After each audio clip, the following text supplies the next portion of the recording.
Well, good morning, good morning, good morning, everybody. This is Barry Jones with SP History, and today we're beginning the next episode. I think it's chapter 27 in the series. This is part two. Remember, in part one, the first 25 chapters, all about the formation of the deep state. And we began yesterday discussing the Eisenhower administration in the 1950s and how um, Eisenhower was so impacted by two men in particular. Both they had to be brothers. He appointed John Foster Dulles to be the Secretary of State in '53. The same year, he appointed Allen Dulles to be the director of the CIA. Both of whom come from this plutocratic world of Sullivan and Cromwell and this Eastern establishment, WASPy kind of background, these deep staters. And now they're high ranking officials in the United States government. They brought with them that ultra virus operating principle. And, uh, and so there has been a complete merging of the public and private sectors uh, with an adoption of that ultra virus doctrine.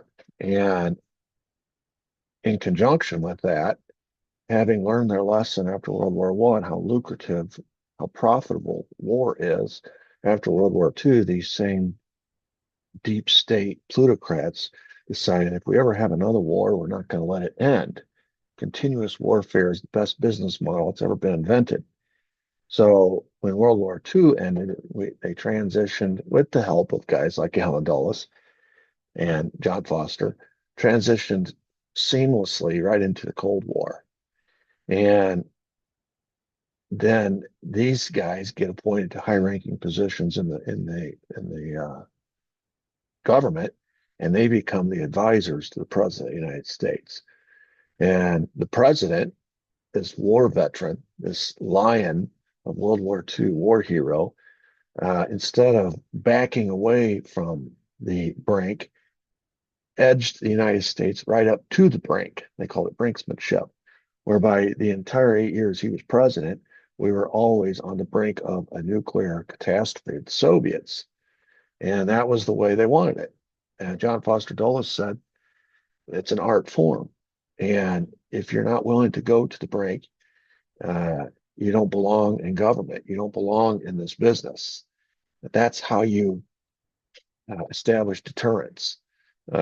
You threaten people with these overwhelming, he called it massive retaliation, these overwhelming nuclear weapons that they don't have that you do.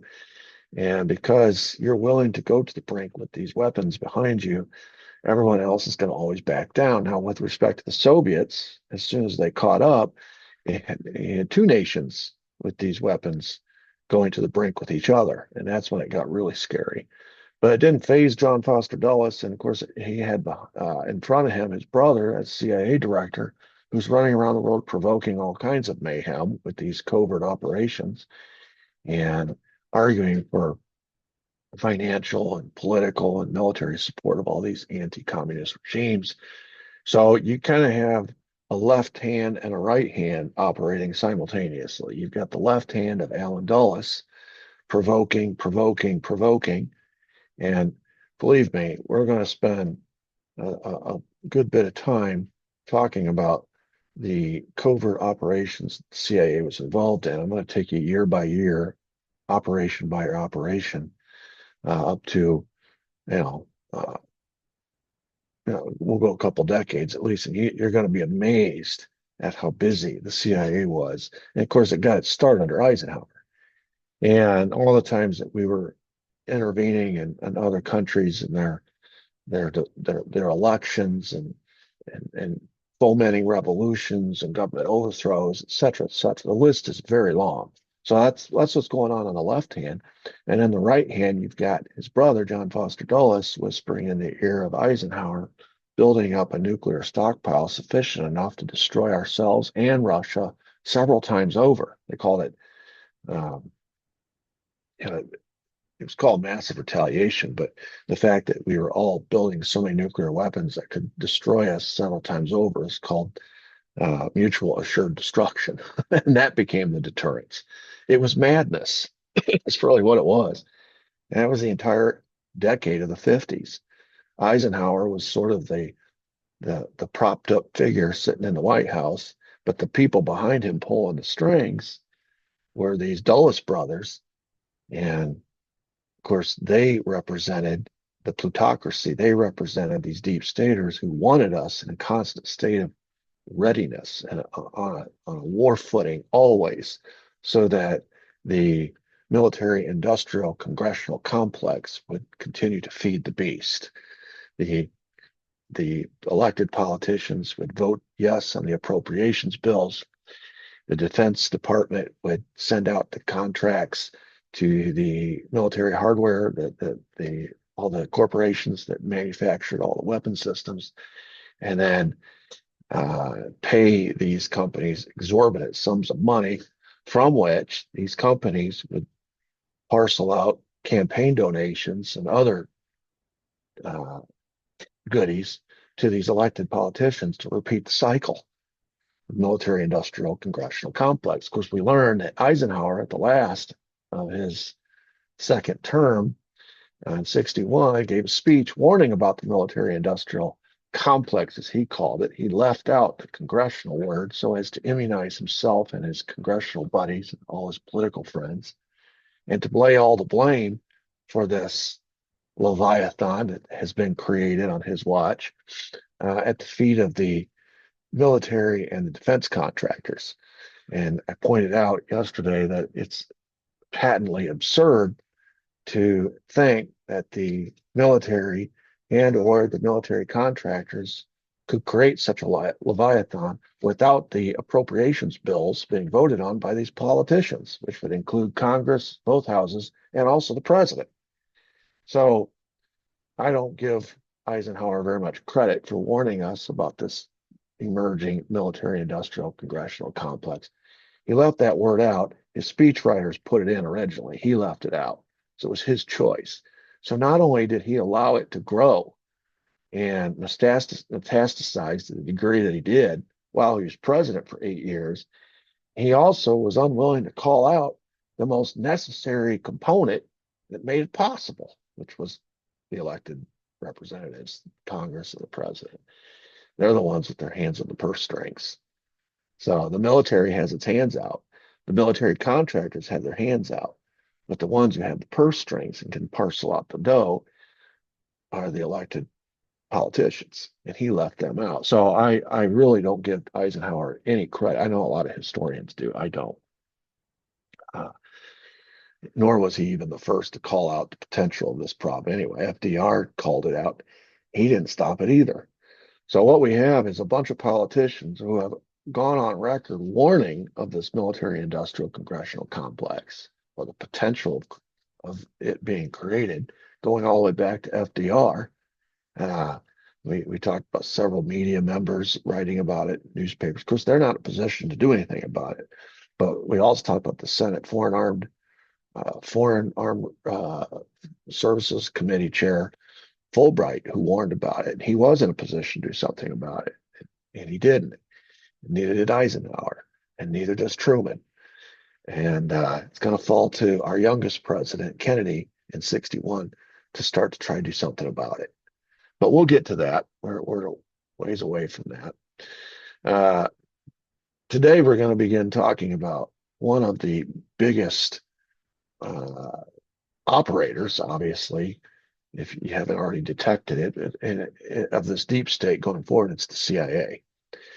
Remember now, the definition of the deep state is, at this present moment, when we're talking, let's say, the 50s, it's the national security apparatus and all the industries that feed it. The CIA is smack dab right in the middle of the national security apparatus. So we're going to talk about the backstory, how it came to be today, and what it evolved into. And starting in the next episode, we're going to go on a journey year by year, decade by decade, through all the covert operations that the CIA was involved in. And a lot of Americans don't know, aren't aware of the covert operations that our government was neck deep in. And it really changes one's view of history and how events unfolded when you realize that the Americans in many of these cases, caused the events to happen to begin with. As I was being brought up and taught in history class and even in college, I always got the impression the Americans were reacting to these things. I never learned that the Americans had been behind the scenes stoking all of these things. It really changes your view of history. Now, I put this article front and center. This was written, if you look at the date on it, it's really significant. December, now here it says December 23rd, 1963. If you go back about 30 days to November 22nd, 1963, that's the day JFK was assassinated in Dallas. So this is a former president. In fact, it's significant because it's the former president who signed the CIA into law back in 1947. And 1 month, almost to the day, after JFK was assassinated, President Truman writes this op-ed in the Washington Post, and it alarmed the CIA sufficiently that they sent people to talk to Truman. They went all the way out to Missouri. Allen Dulles went out to Missouri to talk to him, to try to get him to recant or to take back this article, because it had the potential to cause alarm bell, especially in the halls of power in Washington, but also to reveal to the American people what the CIA was really up to. And, a former president's words carry weight, and especially the guy who created the CIA. And what did Truman have to say in this article that was so alarming? Well, we'll get to that. But it's not a coincidence that it's Truman who wrote the article. It's not a coincidence that it's written 30 days after JFK was assassinated. And it's certainly not a coincidence what he wrote about and why he wrote it. This is a very significant, every now and then you get little breadcrumbs. And in the moment, I find we miss them a lot of times. We overlook in the hubbub of, I can imagine December 23rd, 1963, the nation is still in shock over what happened in Dallas. And so lost in that is this message from former President Truman that could have been very helpful in understanding what happened in Dallas 30 days prior. It's not lost years later as people learn more and more about what happened in Dallas and then go back and read this article and put two and two together. It makes perfect sense. But in the moment, a lot of its impact was lost because of the momentous times in which it was written. But we'll get to that. I want to save that for later. So let's start with the backstory of the CIA, and it pretty much begins and ends with this guy, Allen Dulles. This is a younger version of him when he's serving in the OSS, which, as you realize, the OSS was disbanded after World War II ended, and then the CIA was going to be created in a vacuum later. Dulles, as we've already learned, secretly negotiated a surrender with the German Nazis, and this was in Italy, and he was serving at that time in Europe as the Swiss director of the OSS. And we learned in previous episodes, we talked about why he did this. It was all in an effort to help protect his clients back home from his Sullivan and Cromwell days. These are all his Sullivan and Cromwell clients. He was wearing two hats simultaneously. The first hat was when he served as the director, the Swiss director of the OSS during the war. He's supposed to be representing the United States, right? But then most of the time we find that most of his actions during his time were carried out while he's wearing the other hat. The other hat was his private enterprise. His days of being a lawyer at Sullivan and Cromwell representing his clients did not end when he went to Europe to participate in the war effort. In fact, he was strategically located in such a place that he could help protect all their assets when the war ended. They were afraid that in the wind down after the war, their assets would be seized by the Russians or by citizens of those countries that were angry about the war, what had happened during the war, or it might just be blown up as folks retreated. They were very concerned about their physical assets that they had invested in Germany and Italy and all across Europe. They wanted them protected. And what Dulles figured out was a lot of these assets happened to be in the very region where the United States was uh, doing the fighting. And so he could control which assets got destroyed and which assets did not get destroyed. They were still fighting.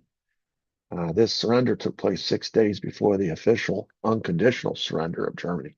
So there was still a week left in the war, so a lot could happen in a week.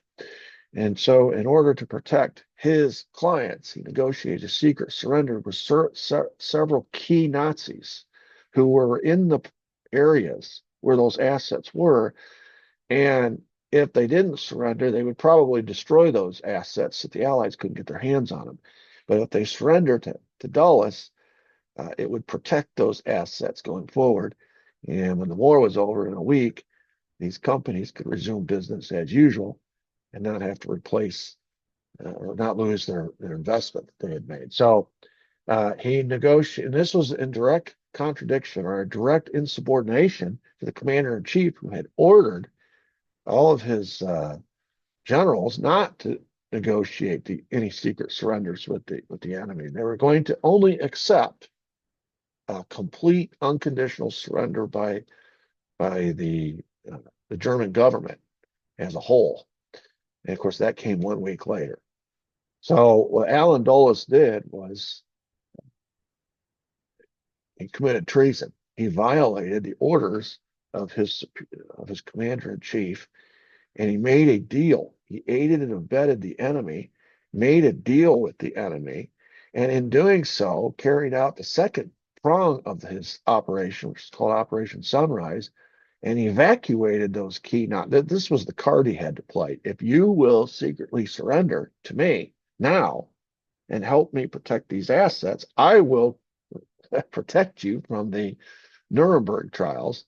And though you may be a war criminal, and everybody knows you're a war criminal, I'm going to preserve you, sneak you out through these rat lines, and save you for our purposes going forward, which he was already stoking the next war, which is the Cold War. These guys had intelligence benefits to the United States intelligence services going forward in their next war against the Soviets. So it was all bundled up. And this was ultra vires, right? You don't worry about the public interest. It doesn't matter about justice for war criminals. You only ultra vires says you maximize your profits. Otherwise, it could be interpreted as at maximizing your benefit. So he's maximizing benefit to himself, to his clients, and also to U.S. intelligence going forward, ignoring the public interest and immunizing these war criminals. And in the process, by hiding his company's assets that he represents, he's also immunizing them from any of it ever becoming publicly known that they had been doing business, aiding and abetting the enemy while we were fighting the enemy. There's just about 5 different ways that treason was committed by all these parties involved in this. It was a big mess. And this is Allen Dulles. This is where he cut his teeth in the intelligence services. In the interim period between the time that the OSS was disbanded after World War II and the CIA was created in 1947, you have a 2-year span there where the intelligence services, the forerunner to the CIA was the Central Intelligence Group, created in 1946. And this was created by Truman, and it had 2 purposes. I mean, we're not technically at war, but the Soviets have a KGB, which is collecting intelligence against us. And so we need a counterpart. So it served as a clearinghouse for foreign policy intelligence and analysis. And then they would report, give briefings on a daily and weekly basis to the president. So that was Alan Dulles and his service leading up to 47 when the CIA is created. He was in the OSS. He committed treason in numerous ways at the end of the war. Uh, and because he was simultaneously serving the United States, but also serving his clients at Sullivan and Cromwell. And when push came to shove, we found out which one he served, which master was supreme. It was his clients. It wasn't the United States. It certainly wasn't the public interest. And then he served in the Central Intelligence Group in 46, and it was very explicit. You notice, and this is why I highlighted it, there is no provision here for the CIG to carry out covert activities. Their only purpose is to collect intelligence, analyze it, and then report it to the president. That's their function. Then we get to 47. This is the famous picture of Truman signing the National Security Act of 1947 into law. And this is the bill that created the National Security Council, which advises the presidents on all national security matters. The NSA, which collects intelligence and is a monstrosity today, much, much, much bigger than the CIA. And no one ever talks about the NSA. You never hear, partly because they don't carry out covert activities, covert ops that we know of.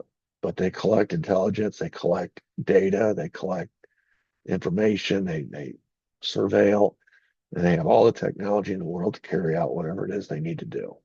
So that was part of it. And then as excuse me, another part of it was creating the CIA. And again, there was an unclassified part of this bill. And this is the bill that everybody knows about because this is the part of the bill everybody knows about because it is unclassified. Everybody can read it. And this is what everybody was aware of. And it says that this new CIA is merely codifying the CIG into law, into an official agency, giving it status, agency status. But its job is to do the exact same thing the CIG, its predecessor, was doing, to collect, analyze, and report intelligence. I put in red the word unclassified. This is the part of the bill everybody's aware of. But there was also a classified part of the bill that people were not aware of. We'll get to that in just a second. So the key thing here is 1947 is the start date for the CIA, and its original intentions, or its original mandate, according to the unclassified part of the bill, was to collect, analyze, and report intelligence. This is a significant figure. Now, understand, I can't talk about every person, but I can highlight certain ones that have unusual access or friends in high places. We've already talked about Prescott Bush from Brown Brothers Harriman and how he helped all these companies. He aided and abetted them as they aided and abetted our enemy during World War II, helped get them all these big contracts. Then we talked about the Dulles brothers. Let's talk about William Pauly. William Pauly just happens to be best friends with Allen Dulles. Now remember, we learned yesterday that the Dulles brothers come from that Eastern establishment where they were raised with, they went to the same schools. All these characters come from the same ilk, right? They're cut from the same cloth. Well, Allen Dulles' best friend was this guy, William Pauly. During World War II, as Allen Dulles was committing treason in Italy towards the end of the war, William Pauly had been appointed by FDR through an executive order to he was a pilot, and he organized the Flying Tigers during World War II. Now, this is a volunteer, quote, this is one of your original covert operations. This entire operation was off the books. And they're fighting a covert war versus the Japanese. Now, if you remember, we chose as a strategy after Pearl Harbor a Europe first strategy. So for the first couple of years of our involvement in World War II, we were mostly concerned about Germany and Italy and fighting in Europe, but we had to simultaneously at least keep the Japanese busy in the Pacific. And we did that. We sort of were able to do both simultaneously, but we weren't trying necessarily to defeat the Japanese because most of our resources were in Europe. However, we could send guys like Pauly on these sort of like Lone Ranger, these black ops to hassle and harass the Japanese in the absence of a full military deployment. And that's what he was doing. And he was a hero. His flying tigers were heroes. They caused all kinds of havoc in the Pacific. So much so that after the war was over, he was rewarded with an ambassador position to Peru and later to Brazil. He is a connected guy. Okay. This has been one of Alan Dulles' best friends throughout, before the war, during the war, and certainly after the war. After the war was over, and he's serving as an ambassador in different places, he authored a report to another friend of his, this one, John Foster Dulles, the State Department, calling for a OSS-like Cold War covert capability. All right. So what he's in his report, what he's asking for is a agency that can carry out covert operations, black ops, off the books, just like he had done during World War II. He said it was so successful in World War II, and I know because I was involved in them. I know how successful they were. And he says these are necessary because the Soviets are carrying out covert ops against us, and we need a reciprocal force, a reciprocal capability. And he turns in this report. And this is his influence is going to be felt far and wide in Truman's government and later in Eisenhower's government, because this is a mover and shaker. Though he may not have official capacities within the national security apparatus going forward, he was certainly unofficially very involved. And he had the ears of the Secretary of State, the future Secretary of State, John Foster Dulles, and the future director of the CIA, Alan Dulles, because he was best friends with him. He later contributed to the Doolittle Report in 1954, calling for the same. So this guy is a proponent. This is why I highlight him, because these covert operations that we're going to be talking about for the next, I don't know how many episodes, but it's going to be quite a few, the brainchild of guys like this. Now, not him only. We've already learned that Alan Dulles was a big proponent for covert operations. And when he becomes director of the CIA, obviously he's going to argue that to Eisenhower. He's going to succeed. Eisenhower is going to put it in his doctrine. It's going to be part of one of the three prongs. You're going to have nuclear weapons, massive retaliation, which comes from John Foster.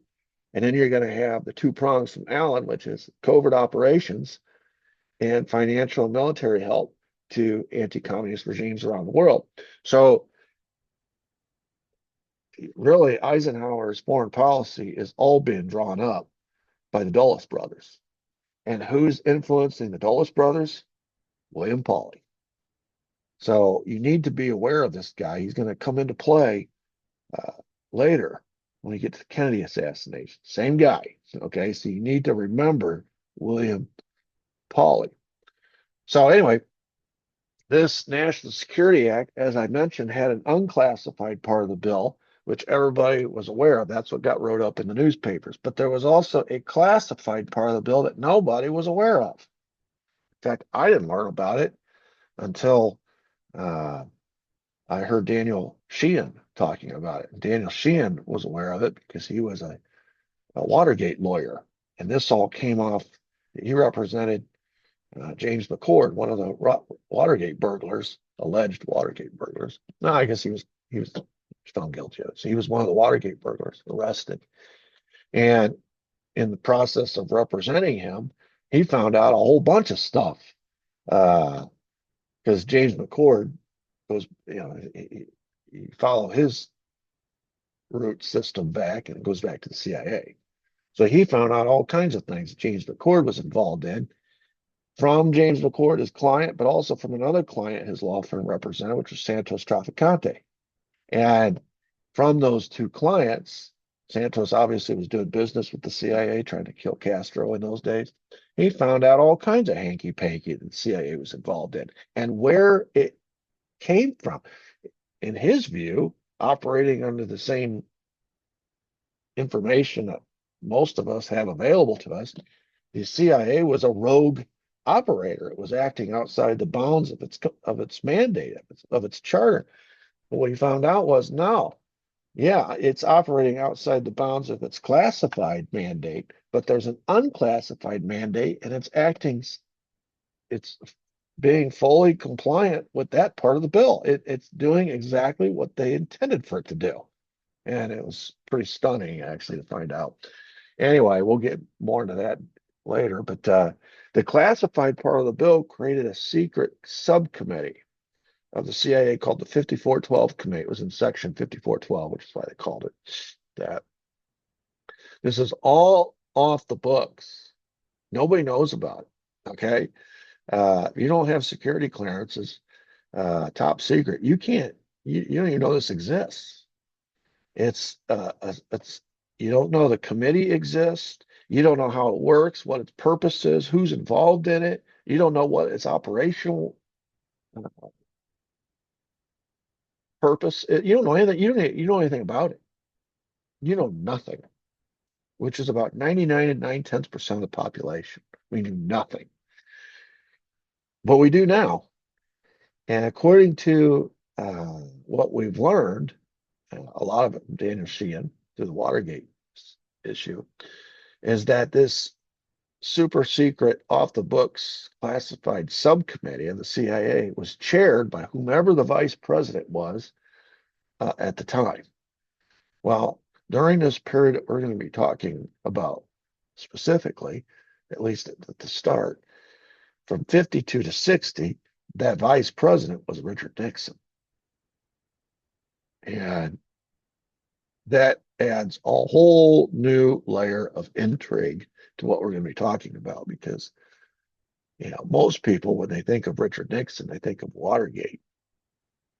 And they think that he tried to, this black bag operation against the Democrat Party. They got caught, and then he tried to cover it up. He was going to get impeached, so he had to resign. That's not exactly how it happened. That's not to say that Nixon was innocent in a lot of what he was involved in, a lot of what he was doing. The reason he was, well, I don't want to say too much yet. The reason, I will say this, the reason Nixon and black bag operations are believable is because from 52 on, he was the guy in charge of all the black bag operations the CIA was doing. He was the vice president, and all he had to do to create a new black operation or covert operation was to claim that this was an effort to stop the spread of communism. That's the pretext. That's the only pretext he needed. So it was the cover for all kinds of hanky-panky that was happening during the 50s. And of course, when he later becomes president in the 70s, and he can't get the official branches of government to do his bidding like he wanted, like the FBI, like J. Edgar Hoover, he remembered back to his days when he had more power, seemingly, as the vice president, chairing this 5412 committee, which could pretty much do anything it wanted, had all these covert operations, black operations all around the world, it had unlimited budget. And as long as he argued that he was trying to fight communism, he'd do anything he wanted. as chair of this 5412 committee. He was like the secret Svengali of the world. And later, when he becomes president and he can't get the FBI director to do his bidding, and we'll get to why he was he was arguing for the FBI to do something for him, and it was legitimate. And Hoover just ignored him. And when he couldn't get the official uh, government representatives or government agencies to do things for him as president, he remembered back to his days when he was vice president, when he seemingly had more power to get these things done. And he sort of harkened back to those days, and you could see why he created the plumbers, that little off the books black bag group that originally was intended to plug leaks that were harming the government, harming his administration, because the FBI wouldn't do it. So he had to go outside and get some of his operators from his days as vice president to do the job the FBI wouldn't do. And he sort of ran wild. That's what got him embroiled. His days of being the secret Svengali of the world back from 52 to 60 went to his head and created a situation where he could be entrapped and certainly leveraged. So we'll get to Watergate. That's down the road. But you can understand that when you have this kind of power from 52 to 60, you have a black budget, which means Congress doesn't even know what they're signing, what that money's going for. They have no idea. It's not itemized. It's just a lump sum that goes to the CIA to carry out its mission. And then they assign a portion of it to the subcommittee, the 5412 committee, to do whatever it had to do, however it needed, for whatever. It was all secret. It was all classified. The budget was classified. The subcommittee itself was classified. Who was running it was classified. Who was involved in it, what the operations were. It was all classified. Totally secret. And the only cover you needed was that you were fighting communism. So that was me. And it just so happens that his years of vice president, 52 to 60, correspond almost exactly with the years Allen Dulles was director of the CIA. So Nixon and Dulles worked together. Dulles was over the CIA, which means he's over that subcommittee, and Nixon is over the subcommittee, which is carrying out all these missions. Dulles' brother is over Secretary of State. He's the one pointing them in these different directions, saying, hey, we need something. We need it handled in Iran. We need it handled in Guatemala. We need it handled in Cuba.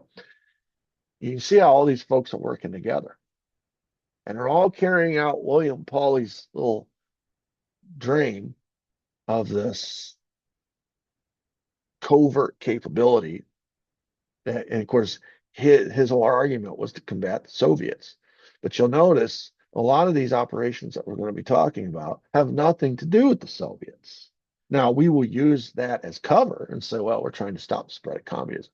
But we're not stoking revolutions or government overthrows or this or that in Guatemala, for example, in a head-to-head confrontation with the Soviets, or in Iran or Cuba. It's maybe by proxy in some cases, and some of the connections are pretty tenuous at best. But you see my point. The perfect cover in the 50s was we got to stop the spread of communism. We're in the middle of a Red Scare. Joseph McCarthy's running around the country scaring everybody, saying he's got lists of all these communists in Hollywood and Congress and the government, and the military and big business, and the media. I mean, no one wanted to be on that list. Of course, he never showed anybody the list, but he claimed he had it. He's going to expose everybody. Everybody was scared to death. And so if you can claim that there is the potential for a communist overthrow in one of these far-flung countries, it gives you pretty much carte blanche to do what you want, especially if you're Nixon. You're in charge of the subcommittee, which is in charge of all these covert activities. You have a black budget, you're doing black ops, and none of it will ever be revealed to the public because it's all classified. You are you that's some pretty heady stuff right there. So where does that leave us as far as the national security apparatus? I've made a big point defining the deep state or the Cold War as the national security apparatus and all the industries that feed it. We've talked about the industries. I think everybody kind of knows what I'm talking about when I talk about the industries. I'm talking about these corporations that are in the armaments business, right? They anything that they manufacture that the national security apparatus might find useful in uh, carrying out its war. Though it's an undeclared war, but it's a war nonetheless against the Soviet Empire. So currently, as we stand in the 50s under Eisenhower, the national security apparatus includes the following, but is not limited to. So there may be some other parts. I am including the ones that are necessary to our discussion. At first, it would be the State Department. That's John Foster Dulles' baby, right? He was appointed in 53. That sets the foreign policy objective. As we go through these, all these covert operations, you will see that there is an objective to each one. Now, there is the publicly acknowledged objective, which will always be the same.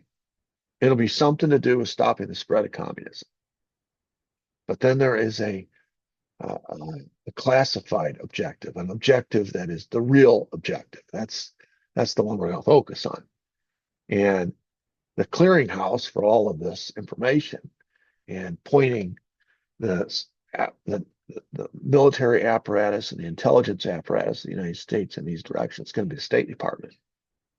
And so that's John Foster Dulles. Then you get into the intelligence. So you got U.S. State Department. The second prong is the U.S. intelligence apparatus, which includes a lot of different, obviously the NSA is involved in this, but we're going to focus mainly on the CIA. Now, when we get to some of these covert operations, it will be the FBI, and we'll talk about the FBI, but that's domestic. CIA, by its charter, is supposed to operate on foreign soil, and the FBI operates on domestic soil. But they're both in the intelligence business, and they both can be corrupted, as we have learned the hard way. Now, their job specifically was to provide the military with the necessary intel, because the military is going to be involved in this. They're the ones carrying out the operations, right? But the intelligence has to come from somewhere, from somebody. So that comes from the CIA if it's on foreign soil, the FBI if it's on American soil. And then the third prong of this, obviously, is the U.S. military. And the U.S. military is the hammer. That's the military backup the CIA is going to require. The CIA will go in, start the operation covertly, and foment a rebellion. I'll just give you an example. You foment a rebellion or a revolution or some kind of mass demonstrations or some sort of a uprising that will attract the attention of the political leaders. And when the pump has been primed sufficiently and order needs to be restored, though we ourselves caused the disorder through the CIA covert op, then that gives the president cover to send in the military, put down the rebellion, put down the uprising, and achieve the desired result. That's how it worked. Hand in glove, they work together. The CIA goes in, stokes the rebellion, the uprising gets everybody all up in arms. People in the streets, people are being killed, there's bloodshed, yada yada. Next thing you know, here comes the U.S. military to put down the rebellion. And the American people never figure out that This is a tried and true method. The government create the mess, then create the solution to the mess. You see it today. We saw it. Oh my goodness. Where don't we see it? The government creates the problem, the crisis, and then comes in, swoops in with the solution to the crisis. And of course, this is all well thought out in advance. And they know exactly what causing the crisis will do. For example, I'll just use an example that's current. It's literally happening as we speak, and that is our government opened the borders the entire time Biden was president and let 14 to 20 million undocumented immigrants. We don't know who they are. I mean, they could be terrorists. We have no idea. Just flood across the southern border, mostly southern border, into the United States. And now they just integrated and melted into and assimilate. I wouldn't say they assimilated, but they're in and amongst us everywhere. And now comes a new president with a new policy wants to remove all those people. All right, so the government created the problem, and now the new government is trying to solve that problem. And you watch and see if at some point, in an effort to control us, we are not,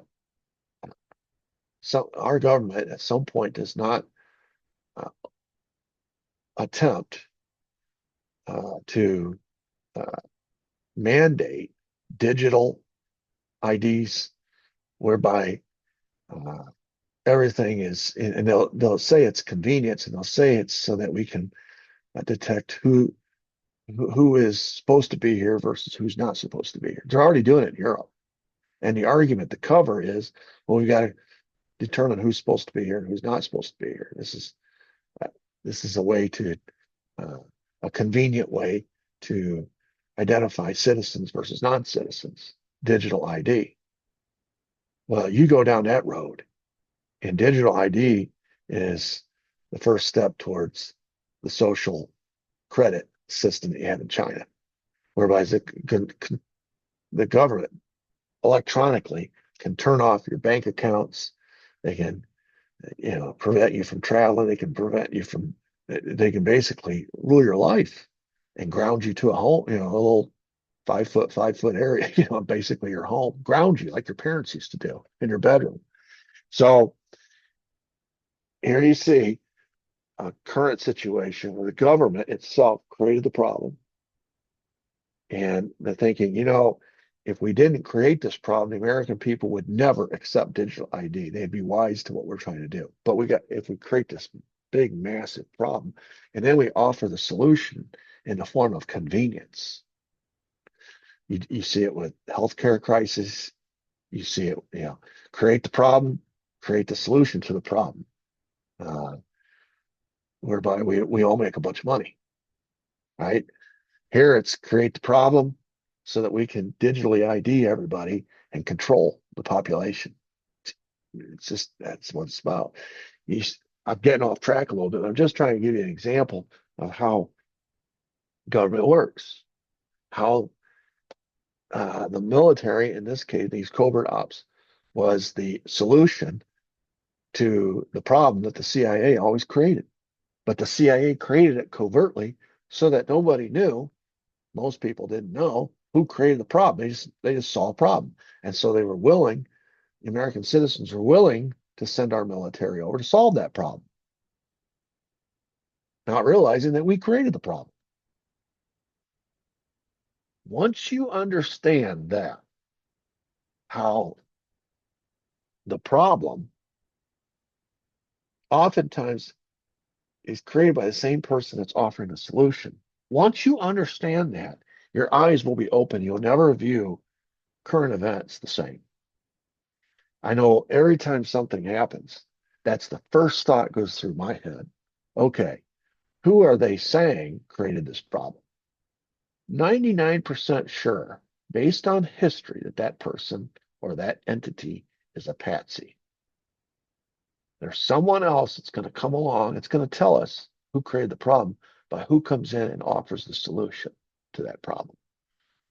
then we'll probably be closer to the truth than we were when the government comes out and tells us originally who created the problem. Wait to see who offers the solution to the problem. And that might be your big clue. Not saying it's 100% foolproof, but it's served me pretty well once your eyes are open to that truth. So that's what these black ops, uh, uh, they all have. This is why uh, they were so mad at Kennedy after Bay of Pigs. They created the problem. It was designed to fail. And the military is supposed to come in and clean up the mess. And presto, now Cuba belongs to us. And we get rid of Castro. And it was like 2-for-1, a twofer. But he didn't. He didn't go along with it.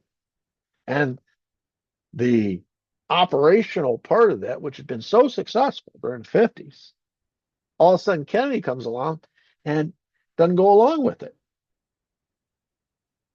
And that was the beginning of the end for Kennedy. Because that's how it works. We'll create the problem, and then whether you like it or not, you're going to be forced into sending in the military. Your hands are going to be tied. And you will clean up the problem. And then we will have achieved our desired results, our objectives. Anyway, I could go on and on about that. But here are the types of black ops that we're going to be discussing. Assassinations, coup d'etat. Coup d'etat is a violent government overthrow. Rigging elections, propaganda, psychological warfare. Now, the mandate of this, here's another eye-opening moment, okay?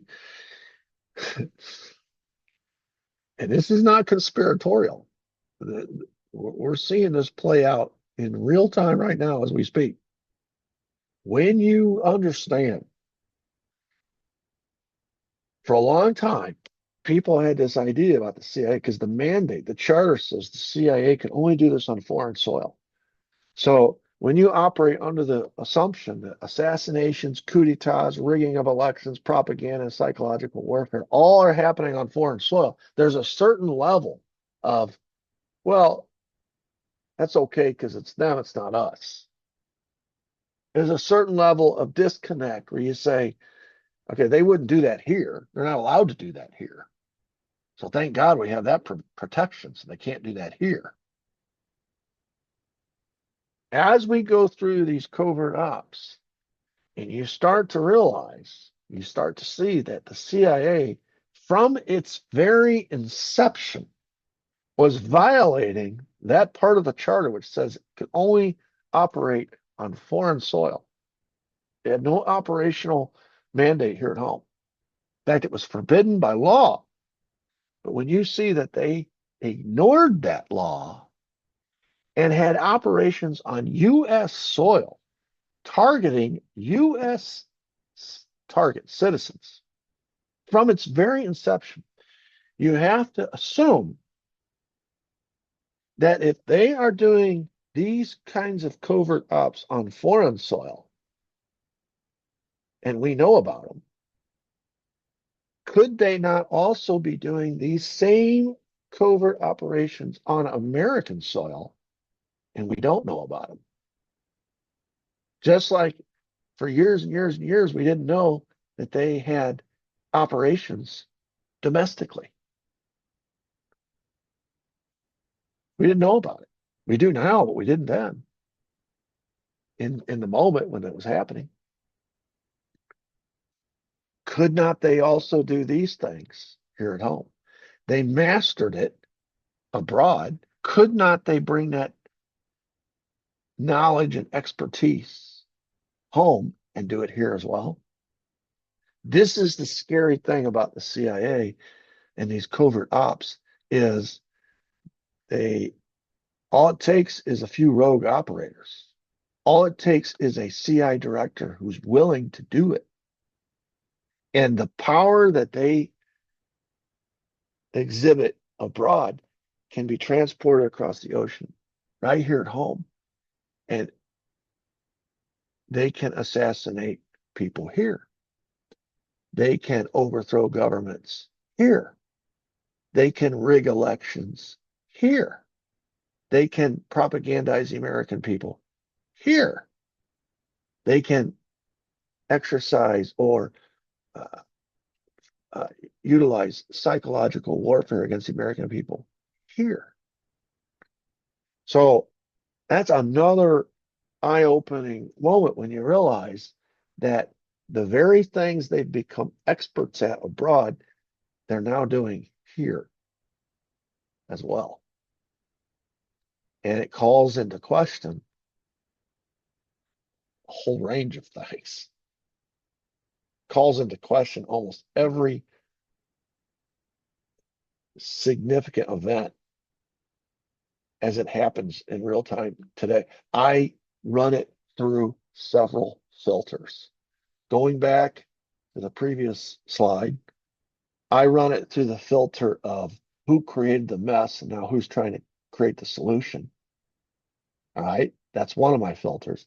A second filter is who's the master. If it's one of these types of events, like we just came through the Charlie Kirk assassination, right? The first filter it went through my mind is who's the best at assassinating people in the world and keeping it secret and setting up somebody else to take the fall. It's the CIA.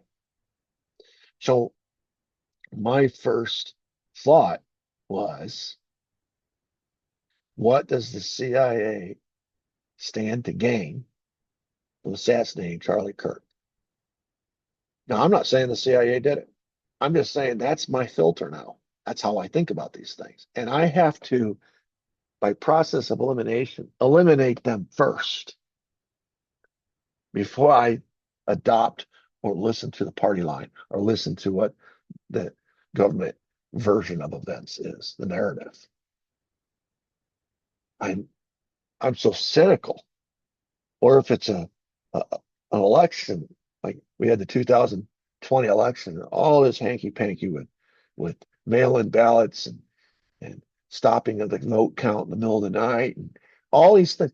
Well, in my study of the CIA and their rigging of elections overseas, that's the same tactics that they used overseas. So why is it so far-fetched to believe that they couldn't be doing the same thing here at home, utilizing the exact same methods? The American people are just unfamiliar with it. We just assume that if they're rigging elections, it's overseas, it's not here. And as long as it's overseas, we're kind of okay with it.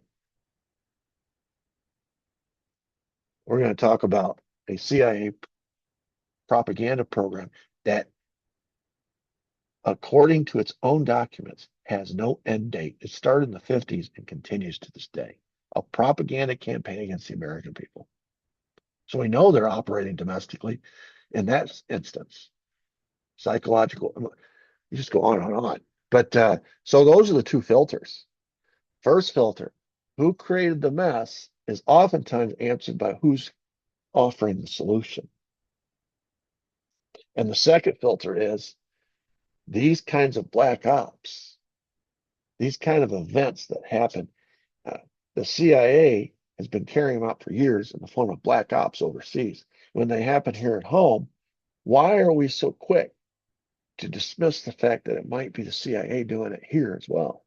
When we will already see, and I'll show them to you as we go through these covert ops, that they're carrying out all sorts of operations against the American people here at home when they're not supposed to be. They're violating their own charter. They're violating the law. It's just hard to prove because it's all black ops.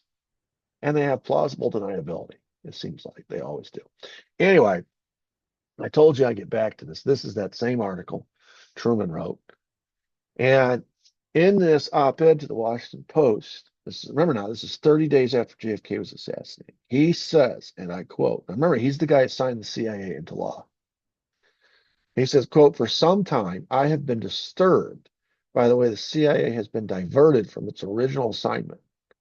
Remember the original assignment? Collect intelligence, analyze it, report to the president. He says it's been diverted from its original assignment. It has instead become an operational arm of the government for covert or black ops. This has led to trouble and may have compounded our difficulties in several explosive areas. There's two ways you can look at this, and I've seen two interpretations of this. A, buyer's remorse. I shouldn't have signed the CIA into law the way it was written, because the fact that it was written, this op-ed was written 30 days after JFK was assassinated, indicates to me that Truman saw CIA's fingerprints all over that assassination, which is why he wrote it, which is why Allen Dulles made a special trip out to Independence, Missouri to talk to the former president, try to get him to recant. The second interpretation is that because Truman signed the bill but only was aware of the unclassified part, he himself did not know that by signing that bill into law, he was signing the 5412 committee into law, which was creating this secret subcommittee, which was carrying out all these covert operations. And now he knows that he got snookered.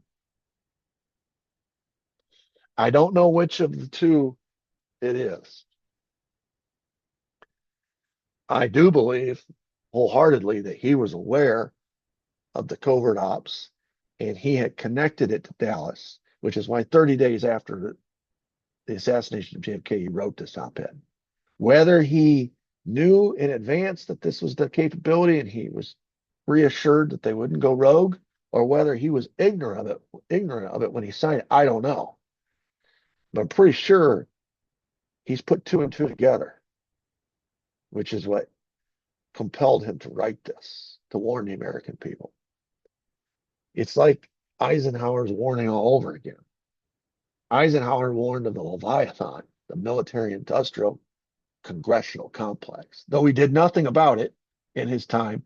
In fact, he grew it. And though he immunized the people that were responsible for it, a very disingenuous warning. Here's Truman. He signed it into law. And now he has regrets about what's happened with this agency. And to his credit, at least he's not the president anymore. Eisenhower was still president, could have still done something about it during those 8 years. Truman signed it into law, and this is in 47. This is 63 when he writes this. You're talking about 16 years later. He's a private citizen. He's doing what he can. He's calling attention to it. But it got lost in the hubbub of the moment. But I think it's very important as we start this journey into this deep state lagoon of black ops all around the world. We understand from the guy who signed the CIA into existence, we understand that he himself was alarmed by what the CIA was doing and had put two and two together and connected it to Dallas. So that's where we're going to start. And when we come back, we're going to begin with the year after World War II ends, 1946, one of these first operations, Operation Paperclip. But we'll start that in the next episode. Until next time, hope everybody has a great day and God bless. Thank you.